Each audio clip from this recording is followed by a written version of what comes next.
Welcome to the Deep Dive. This is your shortcut to getting properly informed. We dig through the articles, the research, our own notes. All that stuff, yeah. And pull out what really matters, the insights you can actually use. Today, we're getting into something that hits home for almost everyone, personal finances. That's right. And our mission for this deep dive, it's simple. We want to give you practical, really impactful ways to save maybe $500 a month. Right. But here's the key thing. Yeah. Without feeling like you're totally sacrificing your lifestyle. Exactly. We are not talking about giving up that morning coffee you love or, living off instant noodles. That's not the goal here. No, not at all. This isn't about deprivation. It's about showing you how to keep enjoying your life, but maybe with a slightly smarter approach to your money, more intentional. Precisely. We're focusing on how you can actually rack up some serious savings. We'll use some surprising facts, some strategies that, genuinely make a difference day to day. Yeah. And to your bottom line. Okay, so let's start there. Lots of us feel like money just vanishes, right? Like our budget has these little leaks. Not the roof, the budget. Good way to put it, money just slipping away. Yeah, so before we can save, maybe we need to patch those holes first. What are some common, maybe even surprising ways that money disappears without us even noticing? Well, that's a huge one. There was this recent survey. Found people underestimate how much they spend on subscriptions by like a massive 40%. 40%. Wow, really? Yeah. And it's not just forgetting, it's almost like a cognitive bias. We just don't track it well. Think about those streaming services you signed up for. Oh, yeah. Or the gym membership you swear you'll use next month. Guilty. Or those free trials that weren't quite so free after the first month. They just start charging. Yeah. And it adds up so much faster than you'd think, just quietly slipping away. It's funny how easily those things fall off the radar, isn't it? I know someone who, I kid you not, was paying for a gym membership from before the pandemic. Still paying. See, it happens all the time. It really does add up. So, okay, identifying these leaks. Hmm. What's the biggest shocker for people, usually, or the most common trap? And crucially, what can actually help you find them?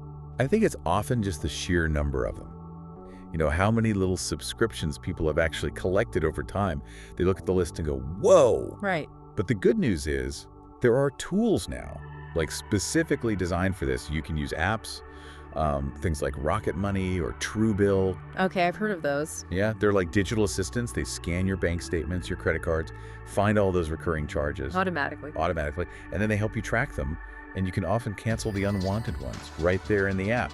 Just a few taps. That sounds like a total game changer. Going from drowning in statements to an app just pointing them out. Exactly. And just doing that, just stopping payments for stuff you don't even use anymore, realistically, how much could that save someone? Honestly, anywhere from, say, $50 to maybe even $150 a month, just from that one action.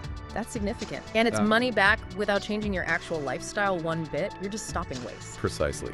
So, okay, you've plugged those leaks. The next step isn't about cutting back on things you love. What? It's about optimizing, making the money you are spending work harder for you, buying the things you already want, but smarter. Okay, optimizing. I like that. So give me an example. Let's say someone loves eating out.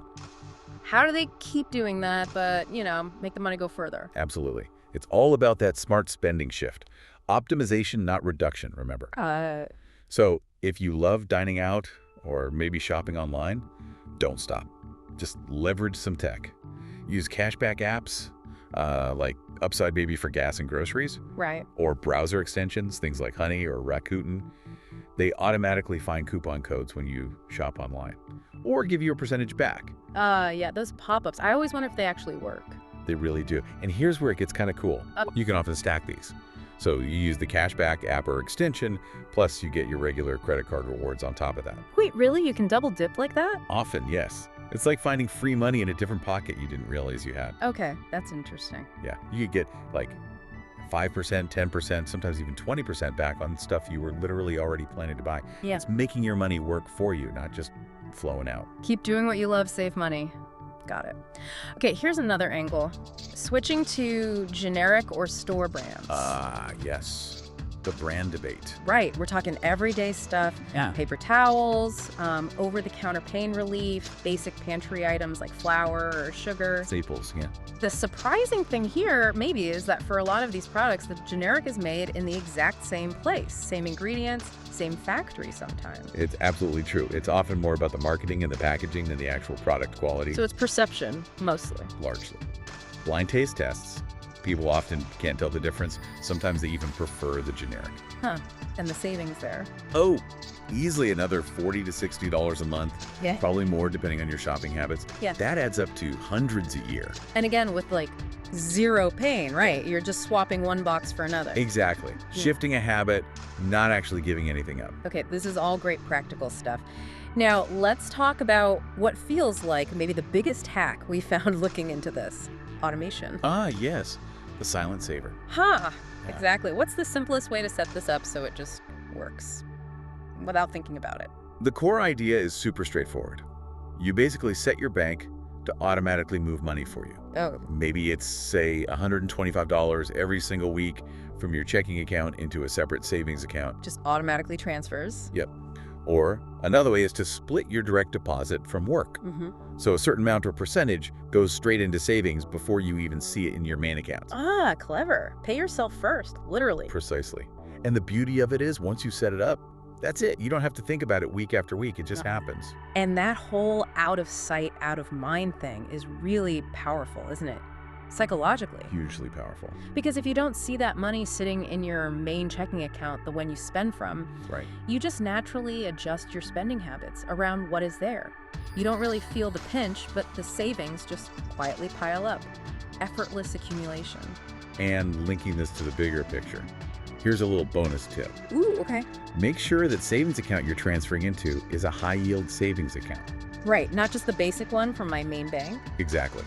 These are often online-first banks, and they offer way higher interest rates, like significantly higher, sometimes 10, even 20 times more than a traditional savings account. Wow. What kind of rates are we talking?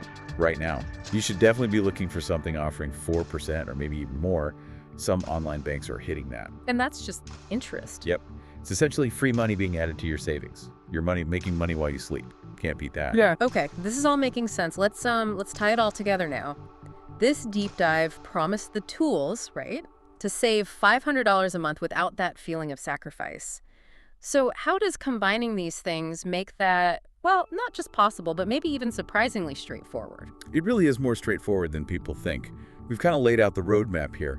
You can hit that $500 goal this month, potentially, without really feeling like your day-to-day life has changed much at all. Okay, let's break it down then. First, you tackle those subscriptions, right? Cancel the ones you don't use. That could easily be, what, $100 back? Easily $100, yeah. Maybe more for some people. Okay.